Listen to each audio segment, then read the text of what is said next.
Hi and welcome to Raise Your Vibes. This is your host Moom Khan. Today I have a special guest on my show called Martin. Martin, would you like to just give a little bit of an introduction about yourself and a bit of background as to why I've invited you on my show? To be honest, I don't know why you've invited me on your show, but I'm honored to be here. I have lived a number of wonderful lives, and just in the 46 years that I've been on this planet, and some of those included substance abuse and behavioral problems, as well as growing into who I am.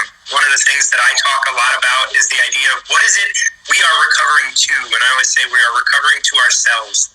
And to be able to recover ourselves, and this is big S self, right? We want to recover ourselves, and as soon as we're born, we could easily live under the influence of parents and culture and teachers and partners, and our whole lives can be lived just giving up of ourselves. And yes. The work that I want people to do is to recover that which they've given up. Sometimes we don't realize that. I mean, one of the big reasons I invited you on the show, Martin, to begin with, is obviously I met you through a discussion we had on a different app that we're both on, which is called Wisdom. And obviously we had a very interesting talk on there about, life and about people and about our communities and about how sometimes we sort of like pushed or conformed, or sometimes society itself is very judgmental as well, You have been through some big experiences, so have I, but we've both helped people around us, and that was one of the things that I really admired about you. You haven't given up. You help people despite pain, despite trauma, despite society judging you, You've persevered to turn your life around, not just one time, many times. And that's one thing I want us to both discuss in depth, because many of us, that are listening in, will have all forms of addiction, whether it's eating. I had someone on my show previously that went through topics like that, whether it's through different types of substances. We all have different types of addictions or different types of love or loss, but the hardest part is first acknowledging that we have an issue. So how have you helped other people? Just give a bit of background about that. Well, I do. I know you just asked the question, but I'm going to take it a different route. Okay. Big question. So, just because I want to address the fact that we all have addictions, right? And I want to address that really kind of directly, because the thing is addiction is a very heavy word, and a lot of people don't want to associate themselves with it. So what I like to do is look at pacifier. Right? I like to say, what are you doing in your life to pacify yourself? When you feel uncomfortable, do you reach for food? Do you go to your computer and order something on Amazon? Do you dive headfirst into your work so you don't have to deal with it? That's definitely become a big thing. I'm guilty of that. Are you? Oh, I can be. I'm very much. I'm a lot more aware of it now. When I was early in my sobriety, my artwork became an escape. Yeah. And as soon as it becomes an escape, we can identify that as a pacifier. Sure. If we can notice it. Sure. And it is that, like, I know people who run. And they run and they love running and all of this, but there can be a time in their life where their running is not being done out of love, but being done out of, I need to get out of this situation. Yes. And into something more comfortable. Sure. And exercise can quickly turn into a pacifier. Sure. And a pacifier is just an entryway to an addiction. Sure. It's all of these are like escapist, routes, aren't they?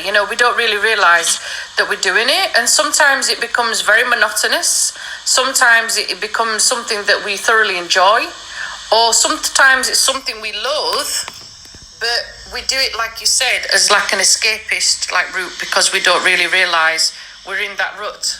You know, we don't see it. You know, different people will have different ways of doing things that we can all relate to. You know, we'll have different sort of methods, different styles. When do we realize that wake up call? That's the tough one, isn't it? So there's an interesting process that happens in the body. Like, and we can go into that. It's called opponent process. You know, we like feeling comfortable. And when we turn to something that makes us feel comfortable, our bodies respond. And eventually, that thing becomes uncomfortable. So if you ever, like we have Netflix and all this kind of stuff, I don't know how, like, you're on YouTube all day long. And you're watching YouTube, and you've done this for weeks, but all of a sudden, it's not comfortable. Like, you have this draw to pull away from it. Sure. But you don't, because it's so comfortable. But it's not. It's like your discomfort for the object, for the action starts to rise. Yeah. And as that discomfort starts to rise, your body starts to create more discomfort because you're utilizing this thing for comfort, right? And so, like, I want to talk about this in terms of substance, because substances are more prone to do this in your body chemically. Sure. So if you drink coffee every morning, and you have your cup of coffee in the morning, you know, at 16 you started drinking coffee, and now, you know, here you are, 40 years old, and you wake up and you make your coffee in the morning. Well, what if, you know, like, you're drinking your coffee and you're like, man, I do want to not have to have this coffee. Well, you wake up and you have this idea that you might not drink coffee, and you feel uncomfortable. You feel tired. You feel weak. You feel like you can't move. You can't pay attention. And the thing is your body is giving you all of these signals to have coffee. And it's not just the coffee's fault. No. The coffee is a drug, and your body, in order to maintain stability, has created things that actually weaken the ability of the coffee. You know, like, if you don't have coffee for a really long time, you have a cup, boom, you're binging. If you have coffee every day, you are now, in order for you to feel normal, you need a substance from outside of yourself. Correct. Now, that's a chemical reaction that happens in your body that is aided by the chemical reaction in the coffee. But YouTube is the same thing. You are stressed, so you put on a couple funny videos, no problem. I get a little shot of dopamine, I feel good, and I can get back to work. Well, your body reacts to that over time, and then it's like, hey, the funny videos aren't working. Let's watch something else. And then you start going down an emotional loop, let's say. Yes. As you start, like, embracing your anger, embracing frustration, embracing all of the things that are in the videos that you're watching, you are engaging in a chemical reaction in your body. Now, that's going to ebb and flow. Sometimes it's going to feel really uncomfortable, but you force through it, because actually turning it off hurts more. You know, and that's the thing. Like, if it's running, you're running and running and running, and, like, you know, it's like, I don't want to do this anymore. But then you stop, and all of a sudden you lost your pacifier. You lost the thing that made you feel comfortable. Correct. And as soon as you lose that thing that makes you feel comfortable, the discomfort in your life is huge. Yeah, you feel it. It's almost like this echo, isn't it? It resonates more because you've stopped and you've stood still. And I think when we stop and stand still, we have the time to actually sit and reflect. And I think that's where it goes ping, and the penny drops. And I don't know about you, when you're helping people and you're coaching people, they seem to feel it more, that echo, you know. And sometimes people use fillers, as you know yourself. They find something else to do. They find a different sort of method, the same thing, They think that, oh, there's going to be a different outcome. No, it's the same. Whether they've thrown themselves into work, whether they've thrown themselves into a different, like, for example, it could be going from coffee to tea, as silly as it might sound. It might be that they're going to juicing, whatever the particular thing is, it's the same. That's one, right? Yeah. This is healthy. I have reasons. This is healthy. They don't realize it, that the actual mechanics of it, the actual product of it is the same thing but different outcomes, but actually it's not. And that's when sometimes the penny doesn't drop with individuals, because when I'm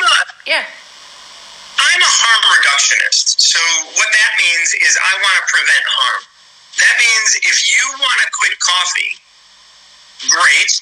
How do you want to do that? And if you tell me I want to start using a illicit substance, I'll say, okay, well, if that's how you think you can quit coffee, go ahead. Now, over time, you're going to realize that illicit substance is probably going to cause you problems as well. Sure. Well, then you got to quit that. The thing is going through that process of quitting and letting go is great. And that means if you go from running to chocolate cake, to Netflix, to YouTube, to whatever, that's okay, as long as you're spending less and less time in each one of those and recognizing your awareness to your ability to get addicted or to pacify yourself, and continue asking yourself, why am I doing that? Yeah. Just being curious. I don't know about you, but I think in 2021, especially with the different generations of people that we've got, I mean, we're similar ages. I'm 43, you're a little bit older than me. But some people don't really have that wisdom, or they choose not to have that wisdom, and they choose not to be awakened as well. Sometimes I think they do it because they'd rather stay in this sort of, I guess, matrix and stay on that path, stay closed off, stay unfocused, stay not looking at self, They would rather have all these distractions left, right, centre and keep doing the patterns of behaviour that I've talked about. Whereas other individuals that really want to work on themselves, really want to awaken, really want to change, they're the ones that really will put that hard work in. And sometimes it is like running a marathon, trying to get over these addictions, whatever the addiction might be. But it requires dedication. It requires love, doesn't it, for self? And it requires continued sort of balance of finding yourself and being at harmony. And that starts with you. It starts with self. And people, I don't know about you, they struggle big time to know who they are. Big time. They can't seem to work it out. That's why my work is called Recover Yourself, because we don't know who we are. So throughout our whole life, as soon as we're born, we are understanding the world from the view of our parents, because we have to get cared for by them. Sure. And then we get into school, and our parents tell us school is important, so we live under the influence of the rules of the school, and then the rules of our society. And we got to get a job, and we got to have children, and we got to be in a relationship, and all of these things are I ask people all the time, what do you want? And many, many times they just tell me the thing that everybody wants. I want more money. I want a bigger house. I want more stuff. I want to travel. It's do you want to do those things? Or are those things that you just picked up along the way? Sometimes we get into a bit of a rut with society where we're following the crowd, and we're following sort of that dream of the white picket fence. It doesn't matter which country we're in, right? I know I'm thinking of perhaps Great Gatsby, I guess. As an English teacher, you've got that in the back of your head. But you're thinking of that white American dream, I guess, in the back of your head. You're thinking, this is idealistic, this is what we want. But then what about finding us? What about finding you? What about finding your strengths, your weaknesses? Sometimes you're right. And I was chuckling when you said about school, because obviously I'm an educator, and you're part of that. I'm part of the problem, you could say, or part of the solution. You don't know. It's a two-way thing. Some individuals will focus on making humanity better. Some people will have that dream and that vision of making our world better. I know even kids I've got that I'm teaching now, they're like, Miss, we need to be better within our environment. This is the way we'll do it. I have kids that say, Miss, we need to watch the impact of global warming. These are kids that are really clued up, and you're like, wow. Then you have other individuals that are very much like you said, no, you will not do this because you need to be a doctor, you need to be an engineer, almost like a robotic matrix sort of system. And they might want to be an artist, they may want to be something that, and again, there's all these like different angles of people coming in, pushing this mindset, and it's their beliefs, it's their issues, and it's hard to fight it, isn't it? It's hard to resist it. And you say, they might be an artist. They might want to be an artist. But we have to recognize that just because they're children doesn't mean they aren't doctors already. Correct. They're not artists already. I wrote a post today, incidentally, that talks about like, hey, look, if your kid wants to drop out of school, listen to them. School's not made for everybody. I'm not trying to say that you should just allow your kid not to go to school. But if traditional education is squashing their curiosity, then you are hurting them. And as a harm reductionist, as I mentioned, that has to go. Yeah. If you're hurting someone's ability to learn deeply, and our traditional education works, and I think our traditional education works for about 12 to 15% of the population. Everybody else struggles or fails through the system. And it's great for a society that only works for 12 to 15% of the population, but if we want to help everybody, and if we want everybody to come up, then we do have to look at things a little different. Sure, and in the modern day world that we have now, there's lots of different types of educational systems as well. There's not just necessarily one way of doing it. Now you're finding different modes of thinking, different ways of thinking. This is why you have these great philosophers coming in and helping people to try and find their way. And at the beginning, when we were doing a bit of a conversation, you were talking about different modes of philosophers, weren't you? You were talking about your daily routine. Would you like to tell our listeners what it is that you do? Oh, yeah. So I look at this book entitled The Tao Te Ching, and the Tao Te Ching is an ancient text written by Lao Tzu. It's Chinese, and it translates to the canon of reason. And so it's about living a reasonable life. It's got 81 short chapters. Short meaning like verses, kind of like, again, it is about reason, not religion. So it's not a religious text, but it is a text about living. Although there is references to God and other things like that. And there are 81 verses. Would you like to pick a number between 1 and 81? 75. 7. I don't know why that number came into my head, but it just did. 75. So the Tao is pretty magical. So it always kind of, we'll see how magical it is. It's very short. So I'm going to read it through once, and then if you're up for it, and you can decide not to, we can go through it line by line. When taxes are too high, people go hungry. When the government is too intrusive, people lose their spirit. Act for the people's benefit. Trust them. Leave them alone. Wow. That's very powerful. Very, very powerful. Especially in today's society, isn't it? Yeah. Wow. But that's so I'm emotional a little. I can see that. Right? Like, he's actually got tears in his eyes, those of you that are tuning in.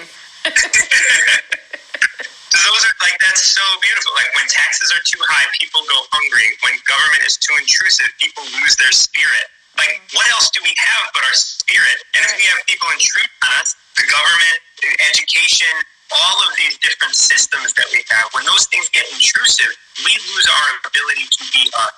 We've been talking all this time about recovering ourselves and being who we are and enjoying that. And then act for the people's benefit, no matter who we are, right? No matter if we are the government or whether we're just people out here, you and I. We act for their benefit. We have to trust them and leave them alone. They'll know what's best.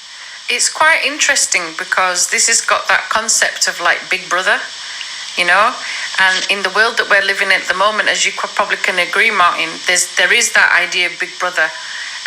When I was doing my master's at university, we were looking at this aspect of panopticon and looking at this aspect of like, if you've come across it before, looking at this idea of like how in prisons that used to be built, you know, they were doing these theories where they had actually a prison built in a circular sort of shape, and the actual prison guard and prison tower was in the middle, in the middle, not on the outside, in the middle. And they did these really funky experiments where sometimes there wasn't actually a prison guard in the tower. There just wasn't anyone, but the prisoners around that circle would behave. And we had this whole discussion, I remember, about how we as a society sometimes conform or will do things in a particular way because we always think someone's watching what we're doing. And if you look at 2021 now, where, you know, maybe you're just walking down the street, there's a camera here, there's a camera to the left, there's a speed camera, there's a ticket camera, there's someone watching you from the street.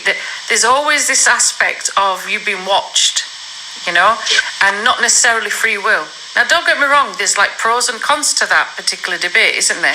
Where you're wanting to feel safe, for example, if you're walking down the street, if there's an incident that's going to occur, if you're in a community where people are looking out for each other, then yeah, that's beautiful, that's marvelous. However, then you have, like you've seen in the news, you have countries that have got dictatorship or places with dictatorship. So then you're looking at aspects of, well, where is that free will? You know? And going back to what we were saying in regards to addictions and us, there is that aspect of Big Brother, isn't there? If you think about it. It's deep. That was one deep selection that we've just looked at. Yeah. And it's so beautiful because it helps us understand also how to treat ourselves. So if we take this, like, if we look at this, if taxes are too high, people go hungry. What can, like taxes, we can look at that as money and financial things, but what taxes your soul? Correct. Maybe your job. Correct. Right? Maybe your job. Your day-to-day 9 to 5 taxes your soul, and you go hungry. Where do you go hungry? In your soul, because you're not feeding it. You're not doing something that you enjoy anymore. Similar to what you were saying earlier, like if you're drinking the coffee out of a routine, out of an addiction, you're not actually enjoying the actual liquid form or essence. You know, you're not actually enjoying. You're just trying to be normal now. Correct. Yeah. So you're not actually. And then again, we got to savoring it. By stepping away from the government for the next line, we say, when the government is too intrusive, people lose their spirit. And we have to like say, okay, well, what is the government under those circumstances? And we say, oh, the government is the rule that I have to have a job. Right? So when that rule gets more intrusive than who I am at my soul, in my body, then I lose my spirit. When that rule is more important, when that law is more important than me, I'm going to lose who I am. You know, then it says, act for the people's benefit. Trust them, leave them alone. Like, when we have to come up with excuses as to why we are who we are, as to why we do what we do, we are not leaving ourselves alone. No. You know, but when we can just, you know what? I don't want this job. And that's okay. That doesn't mean that I have to leave the job. No. But I can. But I have to leave the door open for that possibility. The thing is, in the world that we're living in now, sometimes it's very, very hard to do that. I mean, in 2015, I did actually do that. I left the job that I was in, had nowhere to go, and I went traveling. And before I did that, I had planned it in my head. I'd tried to leave many, many times before. Something would prop up, something would happen. And it wasn't, I look back now and I think that wasn't the right time. It wasn't out of fear. It wasn't, out of like, expectations. It was just, it wasn't the right time for me as a person, as a human being, as a soul that was going to go traveling the world, So I understand that for me personally, when I reflect back on that, I didn't have the right tools and the right mindset 100% to go and do what I would then eventually did do, right? But when I was even thinking about it, when I was discussing it, even with close friends, they were like, Miriam, you're bonkers. What do you mean you're going to go traveling? What do you mean? You're in a really good position in your job. You're in a really good career. You've got good salary. You've got a beautiful home. You've got a really nice car. All those materialistic things, don't get me wrong, but which we hope to aspire for and ascertain. But there was that part of me, there was that soul in me that was like, this isn't me anymore. This is just not me anymore. And the job I was in, I loved it. And it got to a point where it turned very quickly. And I saw this different aspect to the people I was working for. And I had a big wake-up call. And the wake-up call was when my integrity was being questioned, And absolutely. I was thinking to myself, I'm in this job to protect these certain children in this particular phase, and that's not what I signed up for. And I ended up walking away from that job. And again, people that were close friends of mine who knew me, who knew that I was dedicated to teaching, dedicated to the kids, were like, well, you've done what? You've resigned? What? Yeah. They were stunned. But you get to a stage where sometimes you have to make that big jump and think you're more important. Your integrity, your qualities, your principles, the love for you, yourself. You don't see it like that at the time, right? It's reflection that helps you do that. But you have a wake-up call. And I just thought, this isn't for me. And I began that process in my head of, right, okay, I want to go traveling. And I wanted to do it I've travelled anyway prior to that, but I was going to travel, Yeah. So I was going to not even have a job wherever it was I was going to go, which to some of the people that I knew, they were like, that's so scary. Oh my God, you shouldn't do that. You're going to be back. And, when they saw that I was determined to do this, and when I say determined, I mean, I gave away all my possessions. So we're talking. You burned the ships, man. Yeah, the only thing I was guilty of, Martin, was my suitcases and my clothes, which as a female, I think I fell into that stereotypical box of okay, spring, summer, autumn, winter, sports wardrobe sort of thing, That was hard. I did my best, people listening. I did my best, but it was hard. But, you do give away things. So, for example, I remember giving away, things that I'd worked really hard for over that span of time. And I had two friends that were going through a divorce. One of them had just separated from the wife. They'd moved into different accommodation. They had no kitchenware, for example, nothing in the kitchen. And I gave away my best crockery set that I had worked a long time for. That to me, it was more important to give it to this friend. I had another person that was, their television had broken. They couldn't afford another one. I was like, well, what's the point of me putting my television in storage? You can have mine. I had these things. It was almost like everything I had matched up to someone in need, which was beautiful. Yeah. Blankets and covers and things like this. There was an animal charity that we call PDSA, and they always are looking for blankets and covers for dogs. And cats as well, but mainly for dogs that are in the shelters. And I gave stuff away like that to them. Everything found a place, put it that way, everything. There was nothing that went into storage. And off I went, Yeah.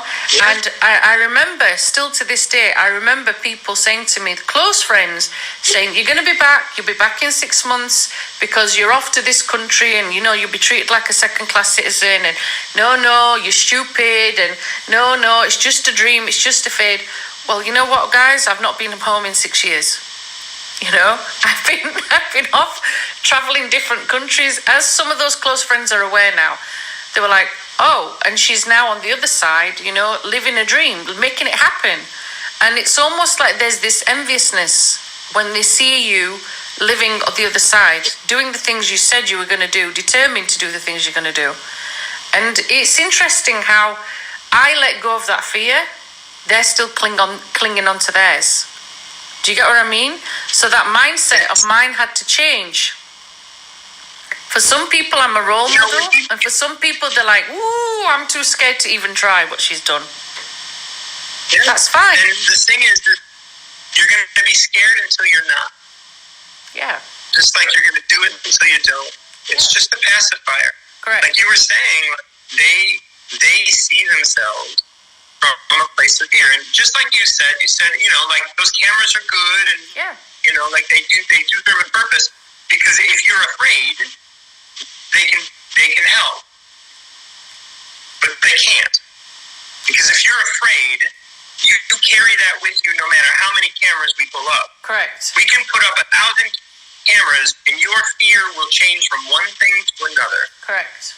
And there will be no healing, because you have to heal you. Yeah. And your fear. Where does your fear of going out come from? That's your. And you, Miriam, are just, as your friends get triggered from your actions, it has nothing to do with you. No. And everything to do with their fear. Correct. And their inability to try something and possibly fail. Yeah. And I think that's where we get messed up sometimes. That's the best way I can put it, because when we fail, I'm the type of person I'll keep trying. And it doesn't matter if I failed in society's perception. Yeah? You didn't fail. No. Yeah. I've tried. You have not yet succeeded. Yeah. That's right. But even if that perception of me failing, inverted commas, to me, I'm like, hell no, I will try. I've tried. So the point is, have I sat on my dexteria, and said, oh no, I'm not even going to try. These are the 10 reasons I'm not going to even try to do this particular thing I'm going to do. Or am I someone who's going to push myself and go, okay, let's try this, and this method. All right, this method didn't work. Let's try plan B. Let's try plan D, plan F, FG. I think it's your mindset too, right? Where you've got alternatives. You're not someone who's just going to sit back and go, oh, no. I'm not even going to try and attempt plan one. Right. And that's the thing that sometimes we give up before we've even tried. And sadly, there's a lot of people with that mindset too. Correct? I've been talking with a lot of people recently about how to be a better failure, because we shouldn't be praising success and damning failure. We should be supporting people who continue whether they've experienced either. Too many people experience success and don't get any better. Yeah. Too many people experience failure and stop. And we just have to keep telling people, as long as you're getting better, then you're doing it right. Yeah. Your success doesn't mean anything. Yeah.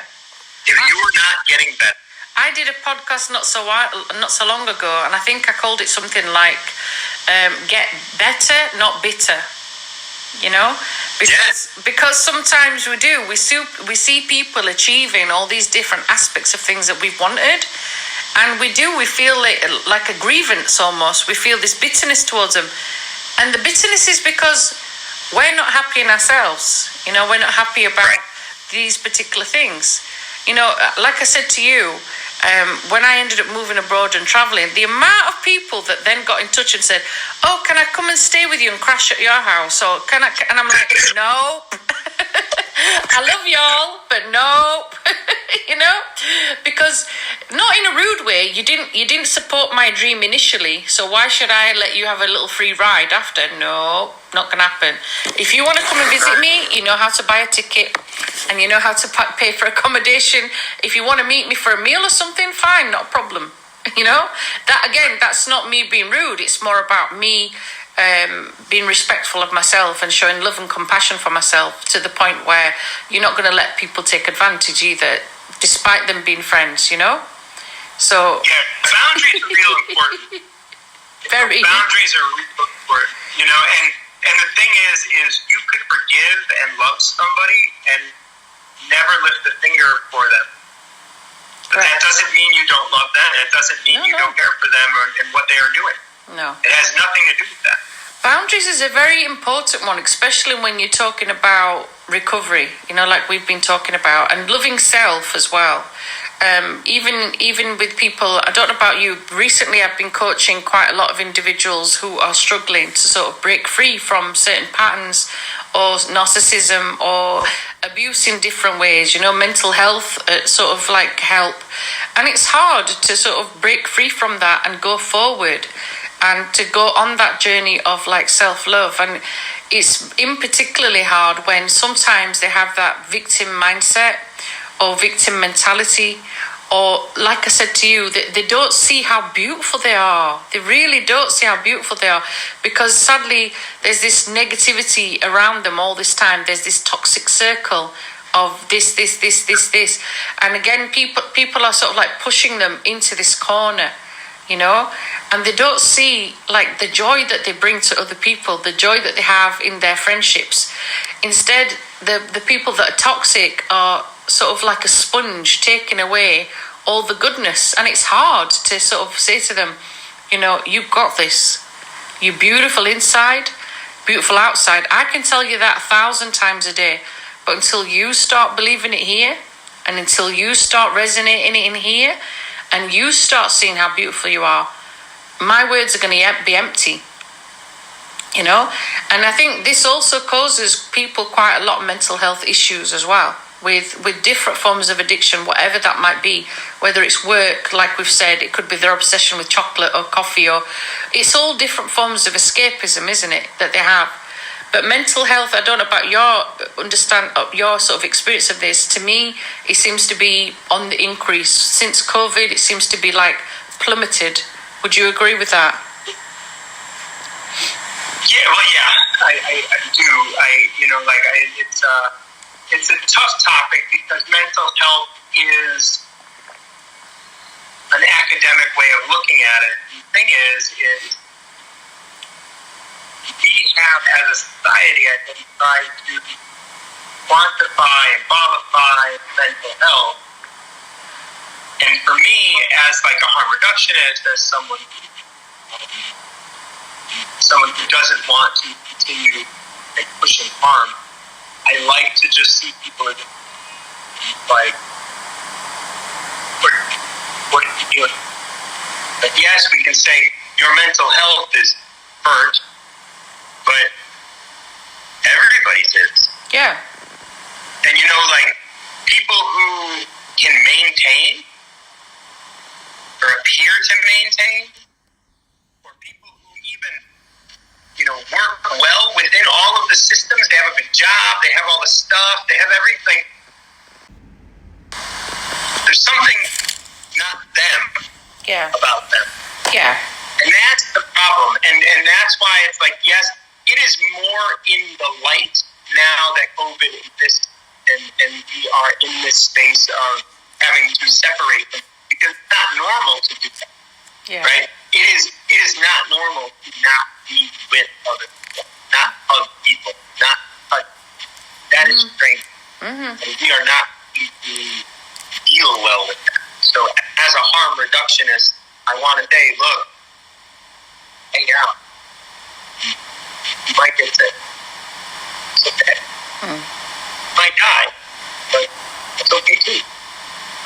I think that's really hard. But yeah, it is hard. It is hard because people have struggled massively, you know, and there's no sort of like clear end in sight. Excuse me. So sometimes I think that's a bit of a danger as well with some individuals, where they don't see an out, you know, they don't see that out. There's no exit. There's no escape route. We're in it for the long haul. And obviously, I don't know about you, sometimes it felt like, despite being an advocate of like mental health, excuse me for coughing, we have this issue where we're seeing no alternative. It seems like a movie that won't finish, a movie that won't come off, a movie that won't end. And yes, there's been some beautiful positives that come out of this too. You sort of realise who people are, and you see humanitarian side of people as well as the other spectrum of that as well. And it's interesting how now we're sort of addressing issues that we should have addressed a long time ago. And it's almost like a lot of us have woken up during this period of time. Yeah? Like we've been sweeping things under the rug years and years. Now we're tripping. Mm-hmm. And like you mentioned, it's like a movie that won't end. I want to bring up something that I mentioned earlier with this concept of, once you realize that you have been using this as a pacifier, it's going to get uncomfortable. And what I would notice about like your experience is that there is a grounding nature to the way life has always been for us. We attach to that. And that, in and of itself, has become a touchstone, a space that we can go to and know there is something I am familiar with. Right? So for the last couple hundred years, it's been pretty calm.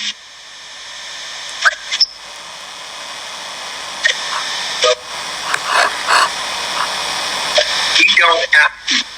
There are people on this planet that have to survive every day. Yeah. Like I live in the United States. Like I use the bathroom in potable water. That is something that I can recognize.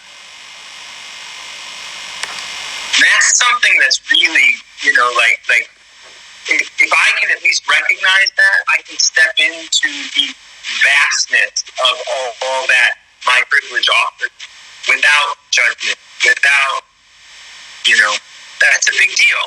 Like, there are people that don't have clean water. Correct. There's people and that don't the water have water full stop. Forget clean, Right. There's people that don't have water full stop. There are people that have Right. to walk very, very far. People that struggle, don't they? There are people that have Absolutely. to go to wells, they have to go to a different town. There's some that are just basically not in any clear sight of water. We're all very thankful for some of the resources that we have, in the modern day world, but not everybody has. Right. And the same water that goes into my sink that I can drink goes into my toilet. Correct. And that, like, to recognize that, just to recognize that is I feel like at least puts me in a place where I can be sensitive to, the fact that, the world isn't what we think. No. But that's... I don't want to be pacified by that. No. Your outlook and my outlook is very similar in that respect, and I think that's one of the reasons why we clicked the way we did when we were having our talk, and I'm sure we're going to stay in touch with each other and do different podcasts, hopefully, fingers crossed, she says. Yeah. But there will be some people that have that different outlook and different mindset, and there'll be people tuning into this and sort of going, not quite sure about that, or switching off, and that's fine. You're entitled to your opinion, you're entitled to your viewpoint. It takes different journeys, doesn't it? Different experiences, different communities that you work with. Being an empath, I think, also helps.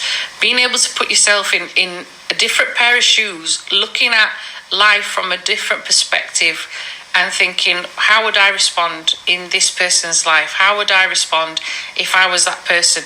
The two of us are doing what we're doing because we can empathize with others, And that's the beauty of our jobs.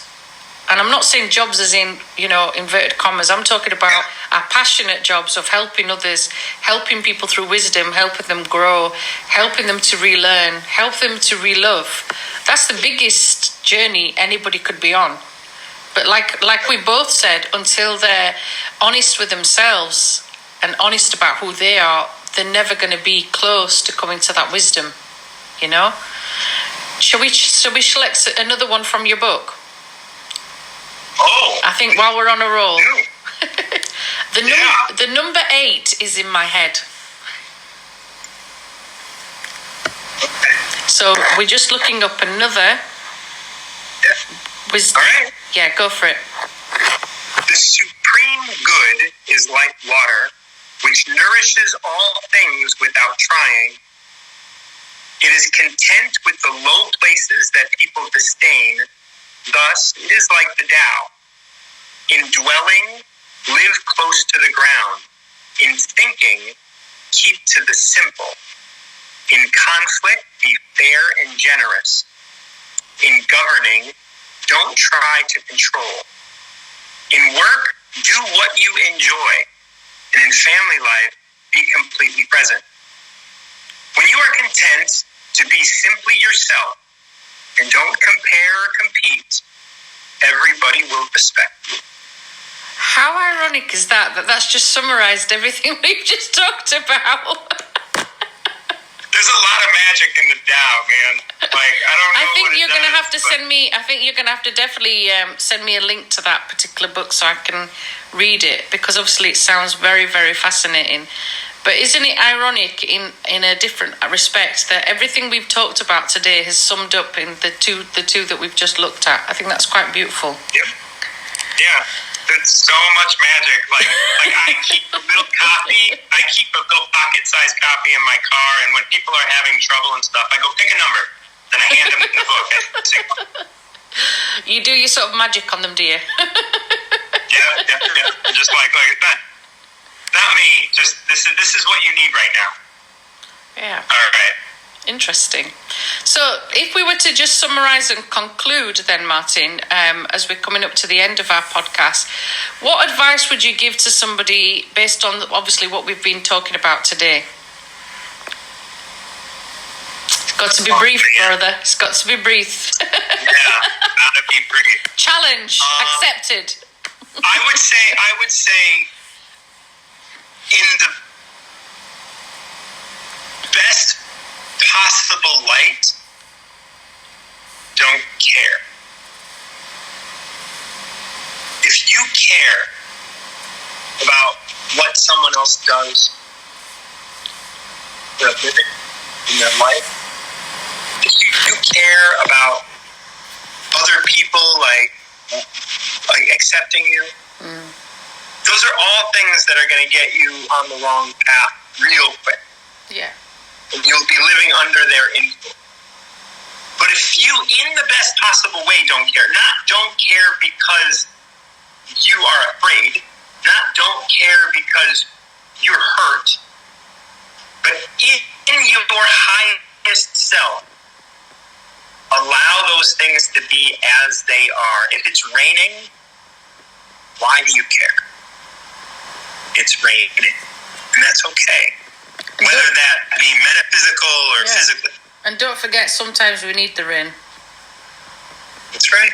That's right. So like allowing it to be. Yeah, allowing it to be and allowing ourselves to be happy and content in that moment and in that time. And I think that's something that you've summarized. I really enjoyed having you on the podcast show. I'm sure we're going to have many other interactions with each other, because obviously we're on very similar wavelengths, which is a cool thing, despite being across the pond in an ironic way. But thank you very much for being on here. For me personally, I would say, always be yourself. Always be yourself. Always love yourself. Keep working on yourself. You're always changing, always evolving, always adapting, and it's just being aware of the fact that we're going through those stages in life. I will put details about Martin's information, his podcast show, various other details. I will put that in the description. So if you're wanting to make connections with him, please do so, because he's a very, very interesting character and a great person to listen to and learn from. So thank you for tuning in to Raise Your Vibes. This has been Miriam Khan and Martin. Thank you.